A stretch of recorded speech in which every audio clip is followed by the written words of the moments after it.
bà nhưng phải zoom á khởi nhận zoom nó cho bà hạt bay khởi nhận bà cho những ai dọn nó ta post chia nó không group nó xem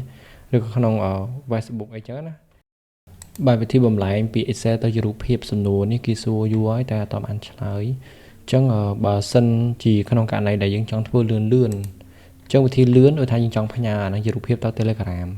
chân dương bà chân ai screenshot tại những ai bà cắt gì á cho bị trong nhà mà đông phần nắng thơ mày nhưng còn là select phần nắng hay nhưng control C cứ nhóm ai cho Telegram hay nhóm ai mày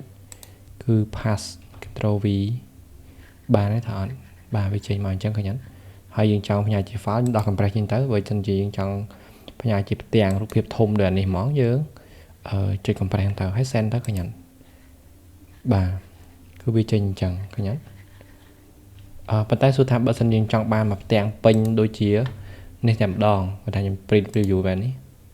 cứ trong ba mặt tiền pin chân tèm đó đi cả đà ram chướng á thưa mày hay bán full bán HD ở này nhận thơ trong khi để những thứ cứ những ai sale chia pit action áចូលមកឆ្វេងផុតមកហើយsale អាយើងប្រើរកទីតាំងណាអញ្ចឹងថាខ្ញុំដាក់នៅក្នុងទីតាំង desktop សិនចុះកុំឲ្យបាក់ដូរអញ្ចឹងកន្លែងនេះគឺយើងបដូរទៅជាPDS ណាមើលមួយហើយយើងដាក់ឈ្មោះទៅ image របស់យើងអញ្ចឹងណាជាដាក់តាហ្នឹងហើយយើងចុច save មកណាបាទជា save មកអញ្ចឹងពេលនេះគឺយើងបានទៅជា PDF មកផ្ទះបាទអ្នកខ្ញុំបាទខ្ញុំស្រាវច្បាស់អូខេអញ្ចឹងជា PDF ហើយយើងចង់បានជារូបភាពយើងបំលែងពីហ្នឹងទៅជារូបភាពឲ្យបានច្បាស់តែម្ដងអញ្ចឹងយើងចូល file នៅកន្លែងហ្នឹងណាហើយយើង export save as order នេះមក